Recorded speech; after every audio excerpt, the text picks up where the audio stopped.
નમસ્કાર, અમારી news channel news for કાઠિયાવાડને લાઈક કરો, શેર કરો અને સબસ્ક્રાઇબ કરો. News for Kathiawad. નમસ્કાર.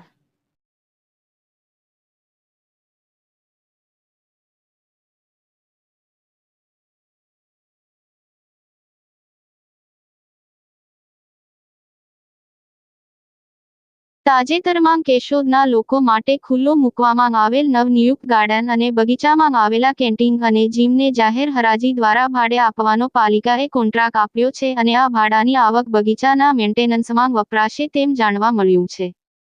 કેશોદ નગરપાલિકા હસ્તકના નવનિયુક્ત બગીચામાં ઊભા કરવામાં આવેલ જીમ અને કેન્ટીનની જાહેર હરાજી કરી તાજેતરમાં ભાડે અપાતા નગરપાલિકાને બગીચાનું મેન્ટેનન્સ નીકળી શકે તેટલી મોટી રકમનો આ કોન્ટ્રાક્ટ જીમ અને કેન્ટીનની હરાજી કરી ભાડાપટ્ટે અપાયેલ હોવાનું જાણવા મળ્યું છે. તો બીજી તરફ જીમ અને કેન્ટીન પ્રાઇવેટ પાર્ટીને ટેન્ડર બહાર પાડી અને હરાજીથી જાહેરમાં બોલી લગાવી અને અપાયેલ હોવાનું જાણવા મળ્યું છે. ત્યારે આ આવક બગીચાના મેન્ટેનન્સના ખર્ચેમાં વપરાશે તેમ જાણવા મળ્યું છે.